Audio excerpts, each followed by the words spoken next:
Je reçois un coup de téléphone de Fechner. J'avais déjà fait Merci Bernard qui me dit je voudrais vous voir. Je vais le voir, il me dit écoutez, voilà, je trouve que la télévision de nouveau, il n'y a plus de choses drôles, vous en êtes d'accord? Je dis oui, vraiment, il n'y a pas de choses très amusantes. Est-ce que vous avez envie de faire quelque chose? Vous êtes le seul avec qui j'ai envie de travailler. Je ne le connaissais pas, je lui ai dit oui. Assez rapidement, l'idée de Palace, quelque chose qui fasse rêver les gens, naît. Et il me dit, avec qui vous voulez écrire? Alors je dis à ce moment-là, je voudrais écrire avec Topor, qui était mon ami, mon frère.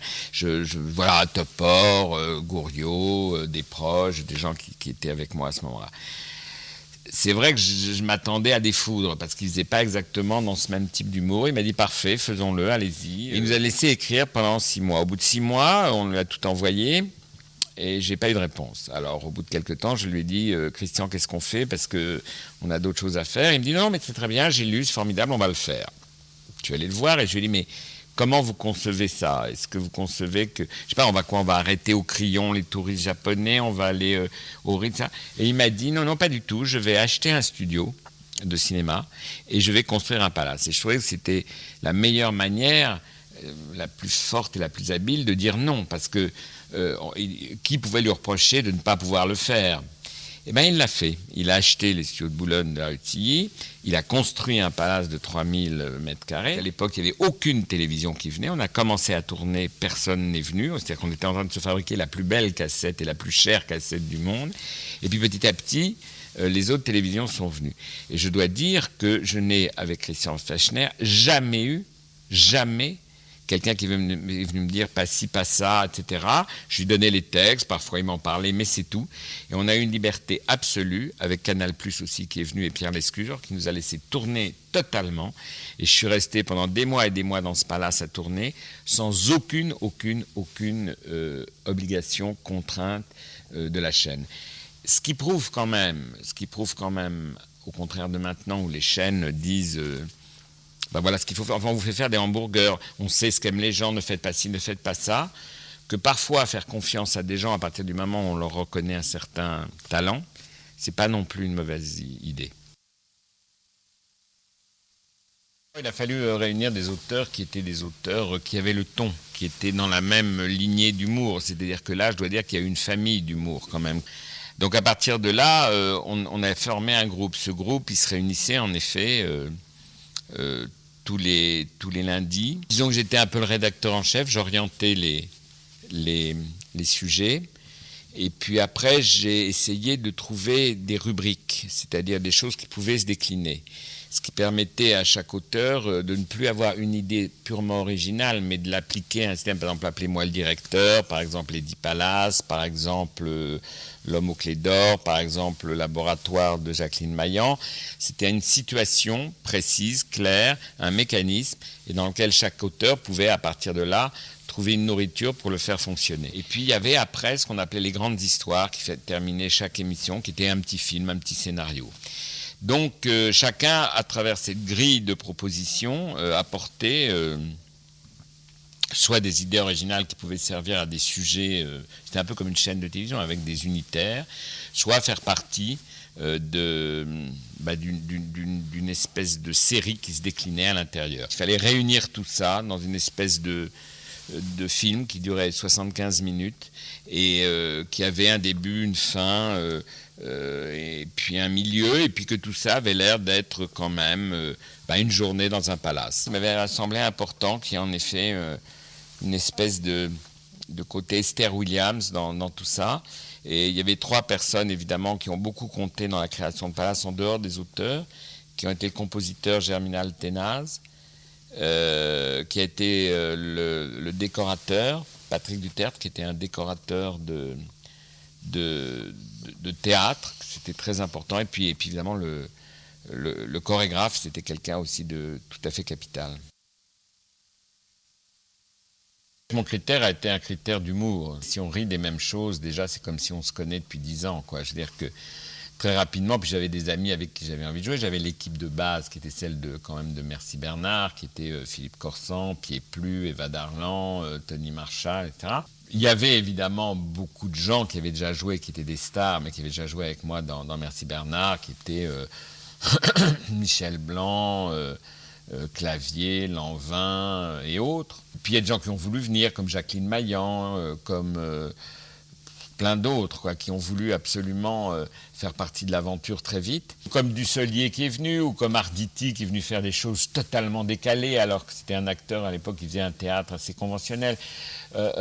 Non, ils sont tous venus montrer l'adhésion à cet humour que Topor et moi, on avait depuis longtemps inscrit un peu partout, quoi. Prévost, bien sûr, même Roger Hanin est venu faire une autocritique de lui-même, alors qu'à l'époque, il était vraiment le beau-frère du président. Il est venu se moquer de lui en roi, en client roi. Et puis, il y a eu surtout tous ces gens qui ont commencé là. Que ce soit François Morel, que ce soit Valérie Lemercier, que ce soit Lange Pilvogel. Il y a eu plein de jeunes acteurs que j'avais remarqués et trouvés tout à fait talentueux et qui sont venus. Et puis finalement, pourquoi Palace s'est bien passé, c'est parce que je crois qu'on était tous sur la même longueur d'onde, on était tous ensemble, on était tous, comment dirais-je, on riait des mêmes choses. Ça a été vraiment la condition de participation dans Palace, c'était qu'on parlait de la même chose. Il ne faut pas oublier qu'on tournait un film par jour. Chaque séquence était comme un film avec de nouveaux acteurs, de nouvelles stars, etc. Qui avait une équipe de 150 personnes, qui avait les gens en haut qui faisaient les costumes, qui renouvelaient. Il y avait les décorateurs qui changeaient le décor sans arrêt. Et on était dans un circuit fermé de 3000 m². On changeait les chambres pendant qu'on tournait dans le hall. La cuisine se réparait pendant qu'on faisait des choses dans les salles de bain. On dansait dans la salle à manger pendant que les ascenseurs se mettaient en marche. C'est-à-dire qu'il y avait une espèce d'usine non-stop, un peu comme on s'imaginait les grands studios d'Hollywood. Alors c'est vrai que ça s'est fait un peu comme ça, mais je ne pense pas que tout ça était à l'américaine. Je pense qu'on avait quand même, cet esprit, je dirais, cet esprit français qui est un peu différent.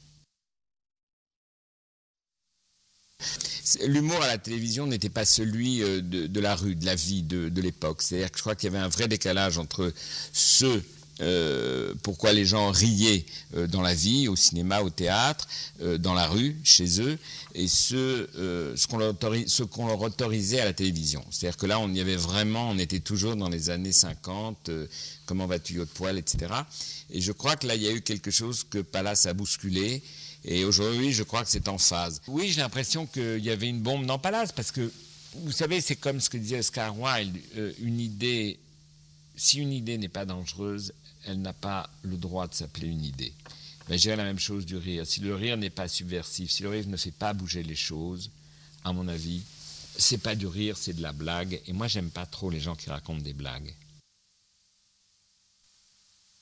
Merci Bernard, on n'avait pas tellement subi de foudre, hein. On avait été plutôt encensés. Non, c'est plutôt pas, c'est curieusement, c'est plutôt quand j'ai commencé Palace où les gens ont dit je me souviens d'une critique dans Libération, maintenant qu'ils ont de l'argent, ils font de l'humour de nouveaux riches, etc. Et ce qui m'a fait plaisir, c'est que quand Palace s'est arrêté dans la dernière critique de Libération, ce même journal, il disait « Oh, Palace, la SPA, rendez-nous Palace ». Et ma plus grande fierté, d'ailleurs, de Palace, c'est d'avoir été, pour ainsi dire, excommunié par le curé qui faisait les sermons à RTL et qui a dit qu'on était le diable. Et ça, je dois dire que d'avoir une force suffisante pour qu'une espèce de Moyen-Âge revienne dans ses accusations, j'ai trouvé que ça voulait dire qu'on existait vraiment. Il y a eu des espèces de rencontres, je dirais, politiquement différentes. C'est-à-dire que, par exemple, Christian Clavier, qui ne cachait pas ses opinions, disons, d'être un homme de droite, tout d'un coup s'est trouvé face à face avec Roger Hanin, qui était quand même l'homme de l'Élysée, le beau-frère de l'homme de l'Élysée. Ils ne s'étaient jamais rencontrés. Donc, on a fait une rencontre dans le palace très, je dirais, très officielle, de deux comédiens qui ne s'étaient jamais rencontrés, qui étaient, c'était un petit peu comme si, je sais pas quoi, Chirac et Mitterrand serraient la main, quoi. Bon, ils se sont serrés la main, l'un a dit un compliment à l'autre a dit un compliment, lui a répondu un autre compliment, et c'était d'une drôlerie incroyable. C'est-à-dire que tout d'un coup, il y avait rencontre de de deux comédiens représentants des courants politiques différents. Et alors Anna a dit, je sais pas quoi, c'était un langage un peu de bois, la jeunesse vous aime beaucoup. Et Clavier a fait, je vous remercie. Et il m'a dit, tu vois, il suffit de leur faire un compliment et ils sont très détendus. Enfin, c'était des petites choses comme ça, assez amusantes. Il y a eu cette histoire absolument folle avec Marianne Chazelle, Pierre Mondy et Pierre Arditi, qui est d'ailleurs dans le Guinness Book aujourd'hui des records, qui est que un vendredi soir, on avait fini un peu plus tôt, l'équipe me dit on n'aimerait pas dépasser parce qu'on part en week-end, et j'ai dit il reste qu'un plan, on finit à 4h30 au lieu de 6h30, tout le monde est très content. Alors le plan, il fallait vraiment qu'on finisse parce qu'après, les 3 comédiens ne pouvaient plus revenir, partaient à l'étranger la semaine d'après. Et donc il y avait Pierre Arditi qui devait juste dire à Pierre Mondy à un moment dans une séquence sur une terrasse très distinguée, et l'autre lui disait je t'aime beaucoup, enfin voilà, puis ça se terminait, et Pierre devait lui dire eh ben enlève ton pantalon, voilà, à Mondy. Et on tourne, il ne peut pas dire la réplique, il a un fou rire. Bon, alors on reprend, toujours un fou rire. Bon. Eh bien, ça a duré, cette histoire de fou rire a duré de 4h30 à minuit et demi du soir. Et là, il y a une chose, on est passé par des choses les plus folles. C'est-à-dire que tout le monde retenait son souffle. Est-ce qu'il va lire ? Il éclatait de rire. Et après, le moment tragique est venu. C'est-à-dire, on a appelé un médecin quand même. Il s'est mis à pleurer. On l'a amené au bar. Il a réessayé, ça n'a toujours pas marché. Il a voulu rendre son cachet. On a appelé le producteur. Il disait qu'il n'était plus un comédien. Bon, il revenait. Impossible. Il riait. On a appelé Evelyne Bouygues, sa compagne, impossible. Et à minuit et demi, parce qu'on ne pouvait pas, parce qu'autrement la séquence ne pouvait pas être montée, parce que tout le monde s'enlevait. Et à minuit et demi, enfin il le dit, et à ce moment-là, c'est Pierre Mondy qui a un fou rire de l'autre côté.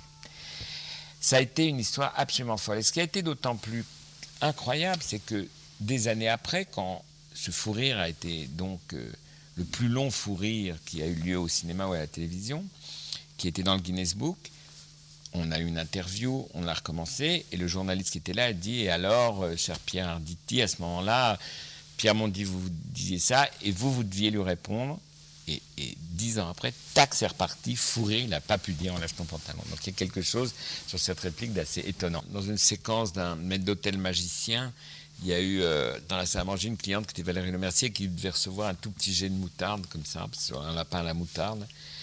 Et puis le compresseur qui impulsait le jet de moutarde ne s'est pas arrêté. Et il y a eu un jet ininterrompu de moutarde qui a duré, je ne sais pas, au moins 5 ou 6 minutes, où elle était absolument aspergée, un flot de moutarde. On n'a pas coupé, bien entendu. Elle a été stoïque, elle a fait « Et c'est très bien », elle a dégouliné de moutarde. Et bon, on a gardé évidemment tout ça. La sauce moutarde. Parfait, j'adore ça.